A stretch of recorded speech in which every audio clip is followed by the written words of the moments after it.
បាទជំរាបសួរបងប្អូនទាំងអស់គ្នាបាទថ្ងៃនេះខ្ញុំមានវីដេអូថ្មីមួយទៀតឲ្យបាទដើម្បីចែករំលែកជូនបងប្អូនទាំងអស់គ្នាបាទហ្នឹងហើយវីដេអូនេះគឺជាវីដេអូ website មួយដែលយើងអាចរកលុយបានបងប្អូនបាទហ្នឹងហើយយើងអាចដកចូល page ក៏បាន PayPal ក៏បានកងធនាគារយើងក៏បានដែរបងប្អូនបាទហ្នឹងប៉ុន្តែគ្រាន់ថា website ហ្នឹងគឺយើងត្រូវការដាក់លុយជាមួយវាបាទហ្នឹងហើយតិចទៀតខ្ញុំនឹងប្រាប់បងប្អូនពីរបៀបចុះឈ្មោះនិងរបៀបដាក់ប្រាក់ហើយនឹងរបៀបរកលុយរបស់វាបាទរបៀបរកលុយវាគឺអត់មានអីច្រើនទេគ្រាន់តែចូលមើលវីដេអូតែប៉ុណ្្នឹងឯង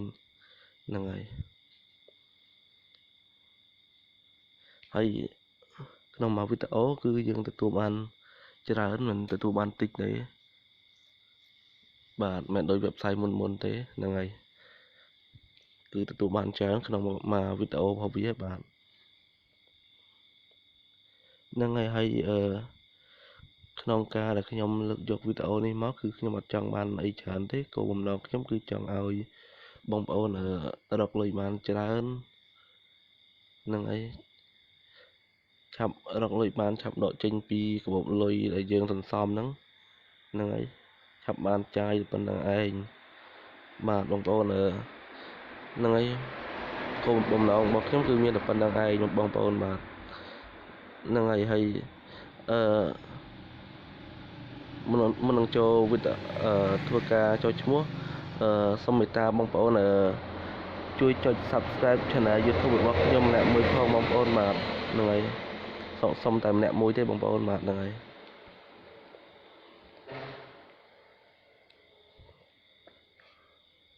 តោះឥឡូវកុំឲ្យខាត់ពេលយូរយើងចូលទៅកាន់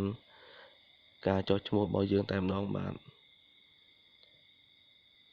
បងប្អូនចុចចូលចំណុចនេះមកហ្នឹងហើយខាងក្រោមពណ៌ខៀវហ្នឹងអូខេឥឡូវនេះយើងចូលទៅកាន់ការចុះឈ្មោះហើយបាទហ្នឹងហើយការចុះឈ្មោះអត់មានអីបាទទេបងប្អូនបាទហ្នឹងហើយនេះចំណុចខាងលើគឺយើងធ្វើការដាក់ឈ្មោះរបស់យើងហ្នឹងហើយចំណុចទី2គឺយើងបំពេញ Gmail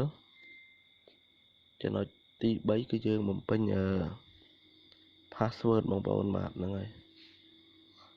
ចំណុចទី4គឺយើងធ្វើការឆ្លើយសំណួររបស់វាហ្នឹងហើយ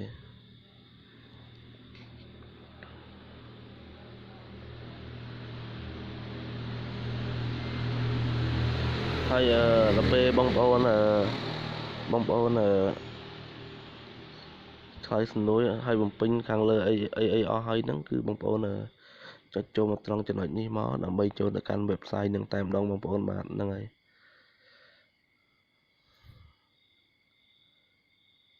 បាទហើយសុំទោសបងប្អូនដោយសារខ្ញុំភ្លេចមិញអញ្ចឹងlink website ហ្នឹងគឺនៅ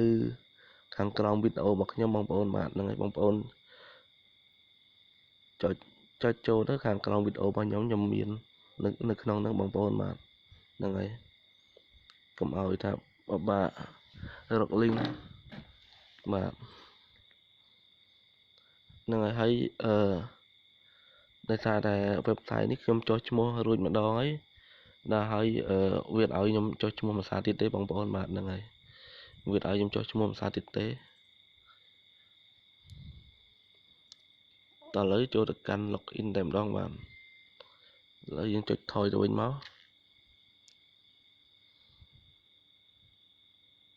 នឹងសូមរងចាំតិចបងប្អូនបាទនឹងយើងចុចថយមកវិញហើយដើម្បី login បានគឺបងប្អូនចុចចូលត្រង់ចំណុចនេះមកនេះហ្នឹងហើយ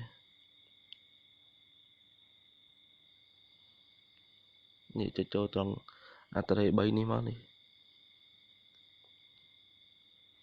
បាទឥឡូវចូលមកហើយ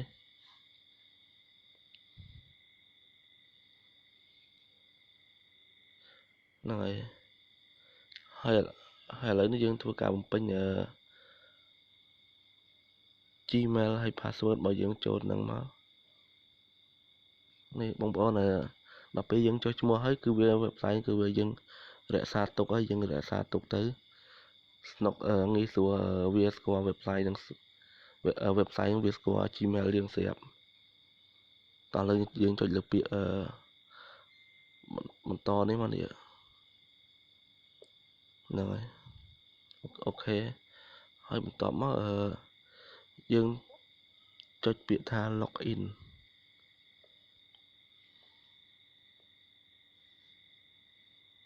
អូខេបងប្អូនបាទឥឡូវចូលមកកាន់ website របស់យើងហើយបាទហ្នឹងហើយwebsite នេះយើងអាចធ្វើការមើលវីដេអូវាបានឃើញសិនតែវីដេអូរបស់វាឃើញនេះ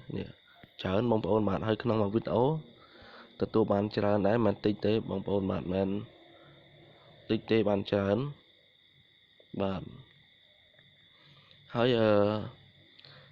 និយាយចឹងបងប្អូនខ្ញុំសូមប្រាប់ពីរបៀបដាក់លុយសិនរួចហើយបាទខ្ញុំប្រាប់ពីរបៀបរកលុយជាមួយវាបាទ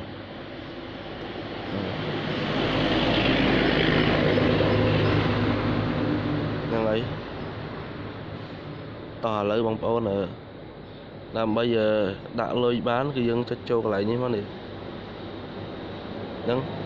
គឺយើងដាក់ចុចចូលត្រេ3ហ្នឹងមកបងប្អូនបាទហើយ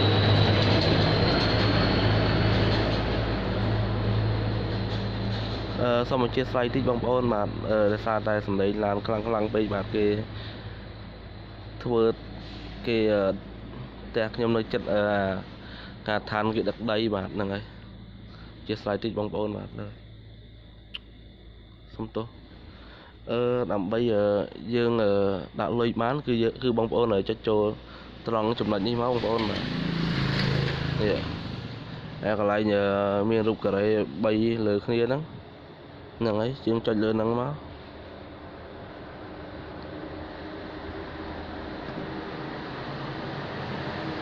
េះ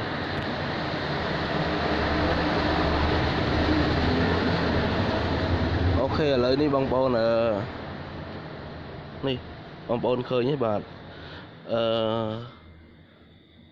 ខាងលើនេះគឺយើងអាចចុចចូលទៅបានទេខាងលើនេះគឺគ្រាន់តែគេយើងសាក់លបងទេមិនបាច់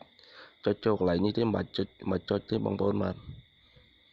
យើងមើលកន្លែងនេះហ្នឹងហើយនេះបាទ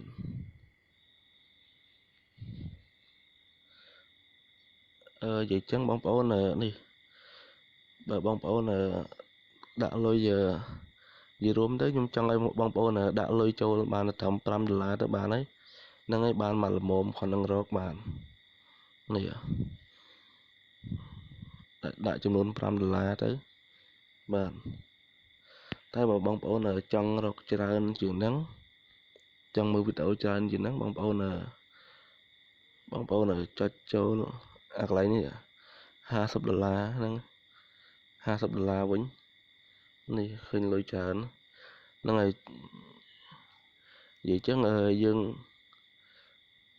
អត់សូវមានលុយក្នុងកាបូបភេយាដែរយើងកុំបាច់ដាក់ច្រើនគឺយើងដាក់តែ$5ទៅបានហើយបងប្អូនបាទហ្នឹងហើយបើបងប្អូនចង់ដាក់ច្រើនក៏ដាក់ទៅបាទខ្ញុំអត់ហាមឃាត់អីទេបាទគាត់ថាខ្ញុំបង្ហាញ website នេះនិយាយរួមទៅបងប្អូនទាំងអស់គ្នានិយាយចឹង website នីមួយសុទ្ធតែដូចគ្នាទាំងអស់និយាយរួមទៅបើថាវាជួនកាលទៅវាខូចពេលណាឬក៏វាបិទពេលណាគឺវាអត់ប្រាប់យើងទេដល់យើងដាក់លុយច្រើនទៅជួនកាលទៅចំពេលវាបិទហ្នឹងហើយអញ្ចឹងទៅខ្ញុំសុំបងប្អូនដាក់លុយតិចទៅកុំដាក់លុយច្រើនពេកសាកល្បងលេងតិចទៅហ្នឹងហើយបាទនិយាយចឹងអានេះគឺច្រើនជាងគេបងប្អូនបាទហ្នឹងហើយនេះ$250វ៉ាវច្រើនណាស់អស់ហើយតោះឥឡូវនេះហ្នឹងហើយនិយាយចឹង website នេះគឺខ្ញុំធ្វើការដាក់លុយរួចហើយ$5បាទដើម្បីដាក់លុយចូលទៅនឹងដើម្បីដាក់លុយ$5ចូល ក្នុង website ហ្នឹងបានគឺយើងចុចចូលកន្លែងនេះនេះពណ៌ខៀវក្លនពណ៌ខៀវហ្នឹងហើយយើងចុចមកអូខេនេះឥឡូវនេះបងប្អូនឃើញទេលុះតាដែលមានកាបូបលុយ Pay ទៅយើងអាចដាក់លុយចូលបានទេវាមានតែកាបូបលុយ Pay យើងចុចអត់មានទេឃើញអត់មានកាបូបលុយផ្សេងដាក់ចូលបានទេហ្នឹងហើយប៉ុន្តែយើងអាចដាក់ចូល PayPal ក៏បានដែរជាមួយខ្ញុំប្រាប់ពីរបៀបដកលុយទៀតហ្នឹងហើយរបៀបដកលុយខ្ញុំបង្ហាញចុងក្រោយគេបាទចុងក្រោយវីដេអូបាទហ្នឹងហើយឃើញ Pay បាទហ្នឹងហើយហើយដើម្បីចូលទៅបន្ទាប់ទៀតគឺយើងចុចចូលត្រង់នេះមកនេះ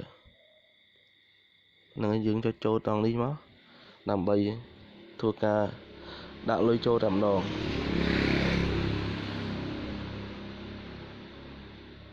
បាទសូមរងចាំតិចមកបងប្អូនបាទអ៊ីនធឺណិតរៀង slow ហ្នឹងហើយអូខេនេះបងប្អូនឃើញនេះចំនួន$5ហ្នឹងហើយលេខ 5.00 ហ្នឹងតោះ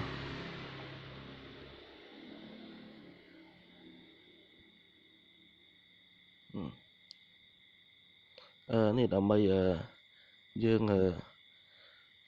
ដាក់លុយចូលបានជំហានបន្ទាប់ទៀតគឺយើងចុចចូលត្រង់ចំណុចនេះ Pay របស់យើងហ្នឹងហើយ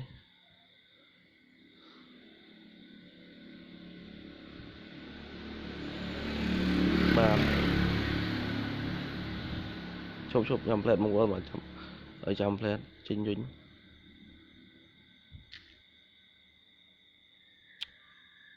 ចាំតិចបងប្អូនបាទចាំតិច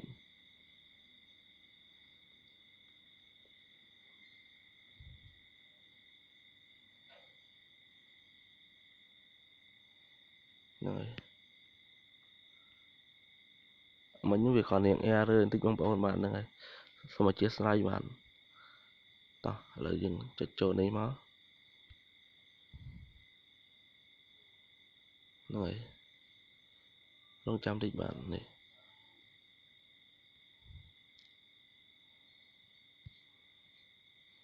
យើងចុចចូលនេះវិញមកនេះហ្នឹងហើយយើងចុចចូលហ្នឹងវិញមកតោះ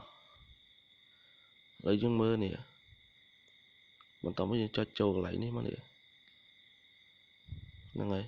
យើងឃើញលុយ$5កៅដកចូលឃើញយើងចុចមក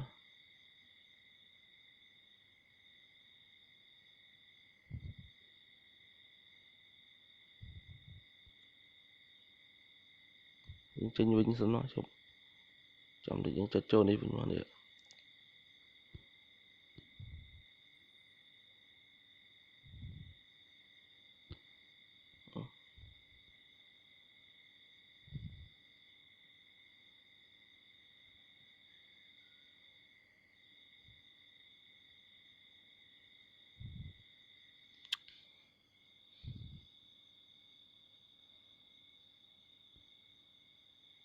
នេះបងប្អូននេះកន្លែងមិញនេះហ្នឹងហើយនឹង$5ហ្នឹងហើយឃើញគេឲ្យយើងដាក់$5ហ្នឹង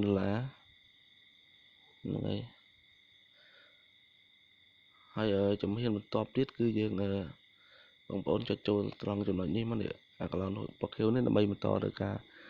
ចូលទៅ Pay យើងតែម្ដងបាទហ្នឹងហើយ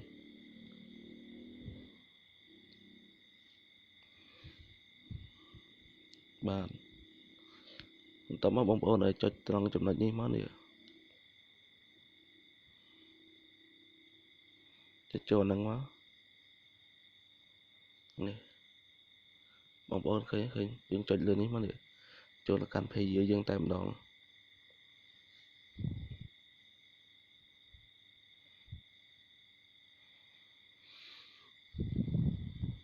បាទបងប្អូនចាំតិចបងប្អូនបាទហ្នឹងហើយ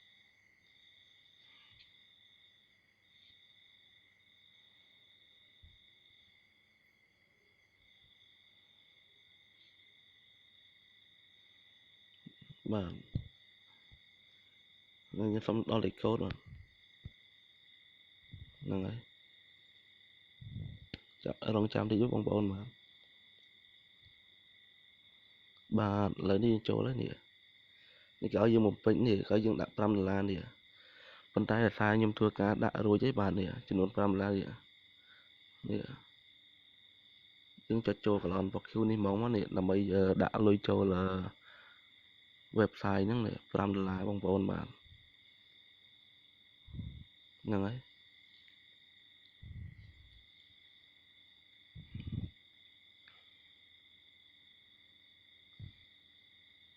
យើងចុចចូលហ្នឹងមកនេះហ្នឹងហើយដោយសារតែខ្ញុំធ្វើការដាក់លុយរួចហើយខ្ញុំមិនអាចដាក់ចូលម្ដងទៀតទេបងប្អូនបាទពីព្រោះអីខ្ញុំតែមកលេងដែរហ្នឹងហើយដាក់ច្រើនពេកខ្លាចទៅប៉ះចំវាបិទបាត់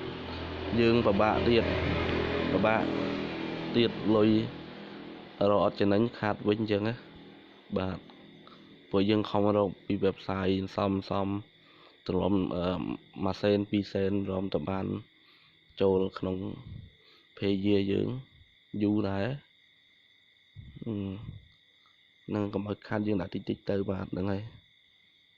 តោះឥឡូវអស់ហើយមិនអីទេតែប៉ុណ្្នឹងទេបងប្អូនបាទការក្នុងការដាក់លុយហើយយើងចេញវិញមកហ្នឹងហើយ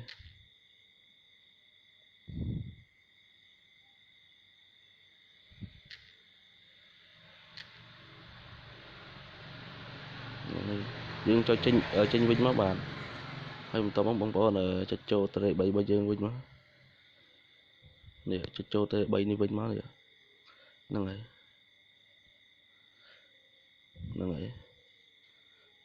ើយយើងចុចចូលកន្លែងនេះដើម្បីធ្វើការមើលវីដេអូរកលុយជាមួយវាបាទយើងចុចចូលនេះមកនេះ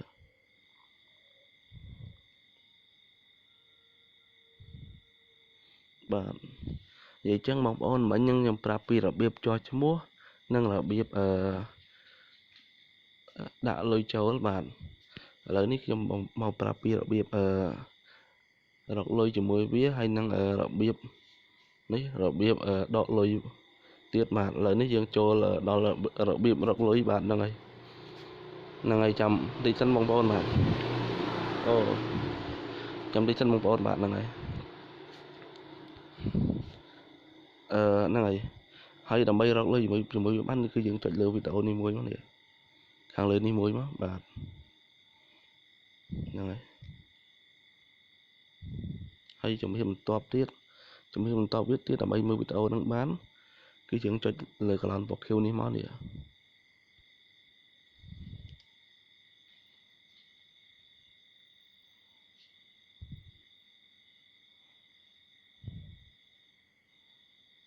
Ladies and gentlemen, absolutely everyone wants to know how to make $10,000 a month as a student. The only issue is there's a lot of BS out there. There's a lot of misinformation. បាទឥឡូវនេះបងប្អូនបាទហ្នឹងហើយឥឡូវនេះកំពុងដាក់វីដេអូយ៉ាង slow តិចចាំតិចខ្ញុំប្រាប់បងប្អូនបាទនេះបងប្អូនទៅមើលត្រង់នេះតិចនេះនិយាយចឹងនេះនេះ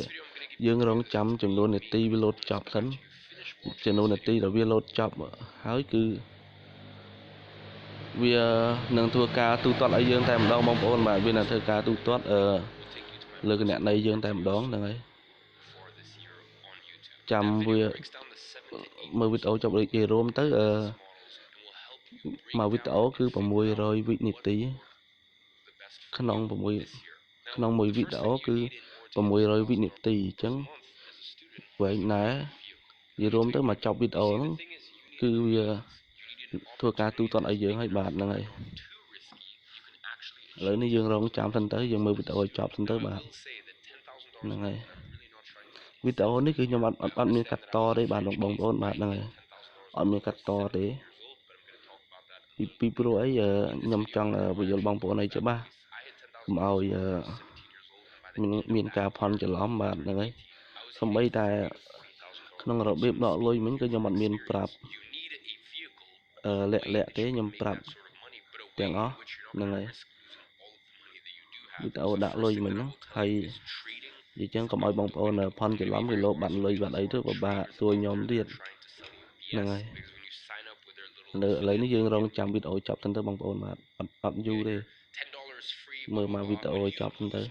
that's actually where they make money. They don't make money on the little $10 or $20 sign up that they get when you join. They make money when you lose. They're literally incentivized for you to lose. And listen, that's just the honest truth of it. Even if you have $1,000, for you to take $1,000 and turn that into $10,000 or $20,000 in a single year is actually very difficult. The amount of successful trades, the average of all those successful trades is very, very difficult. Whereas for you to take $1,000 and invest that into starting a very lean online business, I mean, by the end of the year, you're talking tens of thousands of dollars. I don't think realistically you're going to hit hundreds of thousands of dollars in your first year. It happens sometimes, but it's very unrealistic. But definitely by the end of the year, you should be making more than your average salary if you were just working a traditional 9 to 5. And the best part is you should be able to do it remotely. So in order to make money, you need something that spits out free cash flow. And what I mean by that is profit that you can actually use. Because here's the other thing I'm going to tell you. People always look at net worth. They go, oh, he has $100 million net worth, but his entire net worth is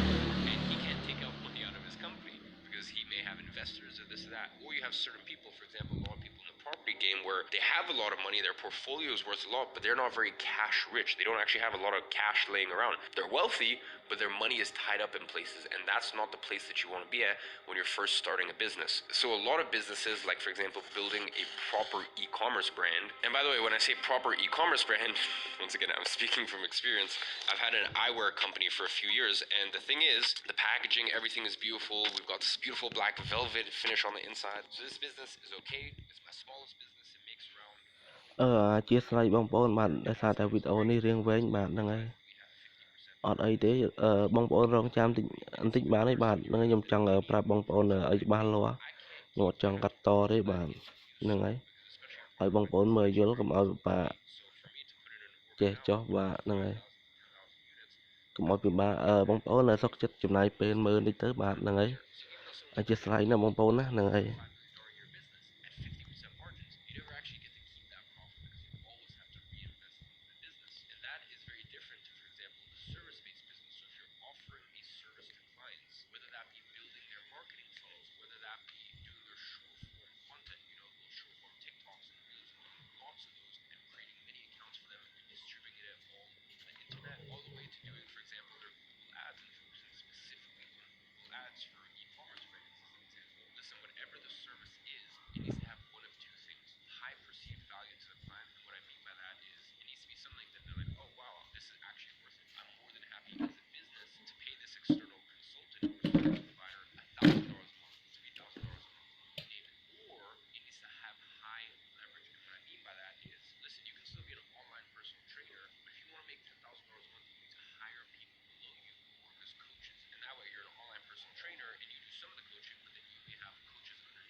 thumbnail agency or for your thumbnail performance marketing business, whatever you want to call yourself. The point is that is leverage. That's you being able to take something off your plate. So either you need to offer a service or guidance consulting on something that brings so much value to businesses that you can actually make 10K a month just as a solopreneur, or more realistically, you'll be able to do it solo until $3,000, $4,000, $5,000 a month, and then you need to start using leverage, and you need to maybe make a little less on the margin, but make far more money at the end of the month because you have people who can deliver these things for you. So just remember, with the business models that I'm talking about, you're not going to make $100 million. I'm going to be very honest with you. But the other thing that you're not going to do is you're not going to go broke. And that's the unfortunate thing with a lot of these other businesses. For example, I'll give you my main business, my software company. That is a business that gets into the multiple 9 figures, and that's all cool and fine and well, but you need to realize there's a big chunk of money needed that I had to put forward to start the company, and that's number one. But then I had the massive competitive advantage of a massive audience. And even me, it took me 4 years to be like, listen, I'm not ready. I don't feel like I have the skill set, the understanding, and the sort of influence to start a business worth hundreds of millions of dollars. So what did I do? I started a service-based business back in 2016, and I ran that business for 6 years. So just remember the business model that gets you to $10,000 a month. And by the way, I actually managed to get my service-based business up to $150,000 a month in profit. Can never get further than that. I tried. I'm sure someone else has been able to do it. But for the way that I wanted to run it, which was lean, remote, no office, I was pretty happy with that. So as I was saying, the business that gets you to 10K a month will not necessarily get you to $100 million. But that's okay. Baby steps here. Choose the right vehicle for the right career stage you're at. And then the next component to making $10,000 a month, once you find the right vehicle, is stretch out the timeline. And here is the very unfortunate thing about social media. You see, 20 years ago, if you were, let's say, 21 years old and you were making $4,000 a month without having to go to a traditional 9 to 5, you would think that you are a king. You would think that you're a baller. You would think that you are killing it. And we live in such a up world where now you look online and you think, I'm 21 years old and I don't work a traditional 9 to 5 and I have location freedom and I have time freedom. I can wake up whenever I want, but I'm only making $4,000 a month. I'm not making $10,000 a month, and you feel depressed because of it. How up is that? And by the way, I even know that I have a part to play in that, because what I've been able to do in my career at my age is not normal. But that's why I always like to tell people that, listen, what I've done is very unrealistic, and a third of it was incredible dedication and hard work. A third of it was timing, creating the right businesses at the right time, and the last third of it was luck, or God, or whatever you want to call it, whether you're a person of faith or not. Up to you. So I like to make that very clear to people. And then I also like to point people back to 2015 when I was broke and I was starting a business to take care of me and my single mom, and I was going to the gym every single day and recording it. I was reading a book a week and putting it out on YouTube. So you need to understand, I started my first business, my first venture, and at that point, it was really more of a side hustle. But still, I was making a few $1,000s a month back in 2014. And granted, I only did that for a few months, and then that business model stopped working, and then I moved to the next thing. But really the point is, I was putting in work between 2014 to 2017, and it took me 3 years to hit my first $10,000 a month, and that's totally fine. That's actually pretty cool. If you work as hard as I did, do I think it will take you 3 years? No, because it's so crazy. The internet moves so quickly that back in 2014, I didn't have the opportunities that you can have today. Even things like getting payment processors was so difficult back then. It was such a struggle to even just try to do business being a 14-year-old, whereas these days you have so many more options. So do I think it will take you 3 years? If you really dedicate, pick the right vehicle, follow all of the advice that I give you in this video, do I think that it will take you 3 years? No, honestly no. But even if it does, who cares? I really cannot stress how vital it is that you set your expectations to making $10,000 a month. Set your expectation not in months, but in years. Don't think how many months it's going to take me. Think how many years. Now here's the thing. If you achieve it quicker, bless you. That's amazing. I'm over the moon for you. And listen, try to get rich faster. Of course, do it. Wealth needs to be built slowly, and wealth is built over time, but try to get rich. Try to make as much money as you can. Ethically and morally, that is. But at the end of the day, I'm trying to set these expectations for you, because here's the thing. Many of you guys will try, and let's say you're giving your absolute best for 6 months. And if your expectations are, oh, within 6 months, I was expecting to be doing $7,000 already, and you're only doing $1,200 from your online business. Dude, you're making $1,200 online. Do you realize how amazing that is? And here's the beautiful thing. When it rains, it pours. And by the way, that also applies negatively and positively in life. And the point here is, this is usually how business works, and this is what I can tell you now, coming up to 10 years since I started my first side hustle and getting to a point where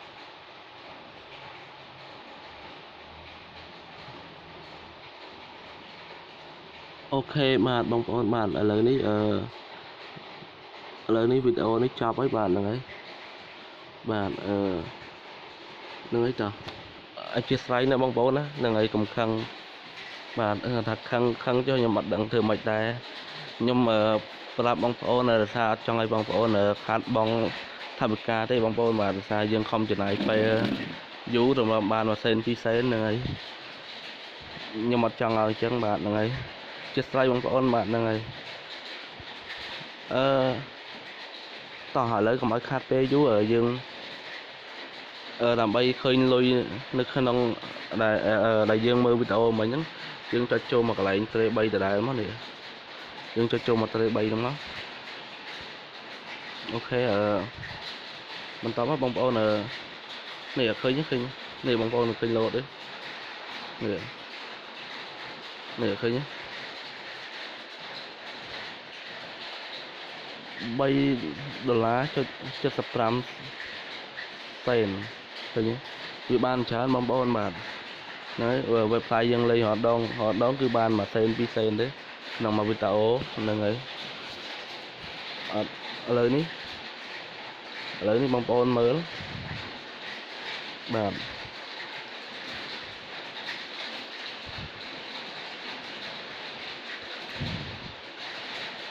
ហ្នឹងហើយនិយាយចឹងដល់ពេលបងប្អូនរកបានហើយចឹងនេះខ្ញុំសុំប្រាប់ពីរបៀបដកលុយបងប្អូនបាទរបៀបដកលុយគឺយើងចុចចូលមកកន្លែងនេះមកនេះរបៀបដកលុយបាទយើងចុចចូលមកកន្លែងនោះកន្លែង withdrawal ហ្នឹងបាទរងចាំតិចទៅបងប្អូនបាទអូខេនេះបងប្អូនឃើញនេះមានដូចជានេះហ្នឹងនេះបាទ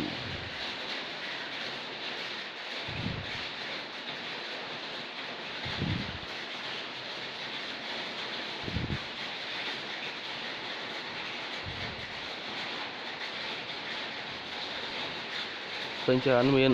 Payeer PayPal Visa Card ហើយនិង Bank Card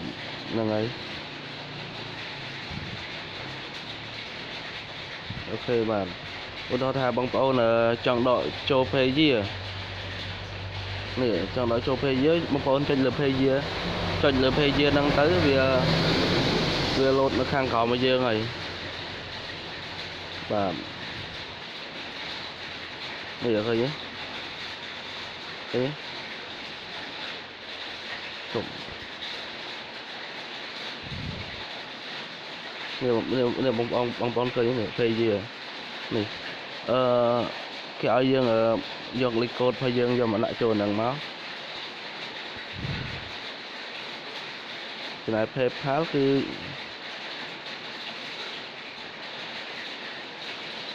យើងដាក់មកបាទ PayPal គឺយើងដាក់Gmail PayPal នោះបាទហ្នឹងហើយចំណែកVisa Card យើងដាក់លេខកាត Visa Card របស់យើងមកហ្នឹងហើយបាទអញ្ចឹងស្អីបងប្អូនបានខ្ញុំនិយាយស្អីច្បាស់បាទហ្នឹងហើយបាទយើងដាក់ចូល Visa Card មកបាទVisa Card ចំនួន$5បានយើងអាចដកបានហ្នឹងហើយBank Card ក៏ចឹងដែរ Bank Card យើងយកលេខកាតមកយើងមកកាត ABA LC ដាវិញហ្នឹងហើយ AMK អីដាក់មកហ្នឹងហើយដាក់មកបាទនេះ Bank Card នេះហើយនេះចំនួនលុយវាដកគឺ$5ហ្នឹងហើយបាទដោយឲ្យបងប្អូនចង់បំពេញដកតាមនេះមកប៉ុន្តែចំនួនវាមិញគឺ$5បងប្អូនបាទហ្នឹងហើយឥឡូវនេះខ្ញុំទៅតែបាន$3ទេហ្នឹងហើយបាទបងប្អូនហ្នឹងហើយខ្ញុំទៅបាន$3ទេតោះដល់ពេលបងប្អូនបំពេញ3កន្លងហ្នឹងរួចអស់ហើយខ្ញុំសូមប្រាប់តិចបងប្អូនបាទអញ្ចឹងផ្លេចថា Visa Card ហើយនិងBank Card យើងបំពេញលេខកាតរបស់វាហើយយើងត្រូវតែបំពេញនេះបំពេញឈ្មោះរបស់យើងដែលយើងដាក់ចូលនៅក្នុងគណនីធនាគាររបស់យើងហ្នឹងហើយកងរបស់យើងបំពេញឈ្មោះយើងហ្នឹងមកអូខេហើយបន្ទាប់មកទើបយើងបំពេញចំនួនលុយចាប់ពី$5ឡើងទៅបន្តបានហ្នឹងហើយដល់ពេលបងប្អូនបំពេញរួចអស់3កន្លងហ្នឹងបំពេញរួចអស់បងប្អូនចុចលើនេះពាក្យថា withdraw នេះដើម្បីធ្វើការដកលុយចូលនៅក្នុង កាបូបលុយរបស់យើងឬក៏ចូលក្នុងកងធនាគាររបស់យើងបាទហ្នឹងហើយបាទ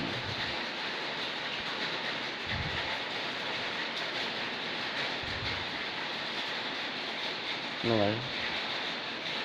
ឥឡូវនេះអត់មានអីច្រើនទេបងប្អូនបាទហ្នឹងហើយអត់មានអីច្រើនទេបងប្អូនអស់ហើយប៉ុណ្ណឹងមានតែប៉ុណ្ណឹងទេបងប្អូនបាទវីដេអូនេះរឿងយូរបាទដោយសារតែត្រង់យើងមើលវីដេអូមិញដើម្បីរកលុយជាមួយវាគឺមានតែមើលវីដេអូហ្នឹងទេបាទអធិស្ឋានបងប្អូនបាទកុំខឹងកុំប្រកាន់អីបាទដោយសារតែខ្ញុំអត់ចង់ឲ្យបងប្អូនខាត់លុយព្រោះអីខ្ញុំចង់ទៅរក website ណា free ដើម្បីជូនបងប្អូនទេប៉ុន្តែធ្វើមិនជួនកាល website ខ្លះវាល្អដែរប៉ុន្តែវាត្រូវការដាក់លុយហ្នឹងខ្ញុំចង់បាន website ល្អជូនបងប្អូនប៉ុន្តែអានេះវាល្អដែរប៉ុន្តែវាត្រូវការដាក់លុយវាល្អជាងអាមុនឆ្ងាយហ្នឹងហើយតោះឥឡូវនេះកុំឲ្យបងប្អូនរងចាំយូរបាទបងប្អូនធ្វើការចុះឈ្មោះតាមខ្ញុំទៅបាទទីចុងក្រោយខ្ញុំសូមមេត្តាបងប្អូនសូមចិត្តបងប្អូនជួយចុច Subscribe Channel របស់ខ្ញុំម្នាក់មួយផងបាទហ្នឹងហើយសូមតែម្នាក់មួយទេបងប្អូនបាទហ្នឹងហើយបាទសូមអរគុណសូមជម្រាបលាបងប្អូនបាទ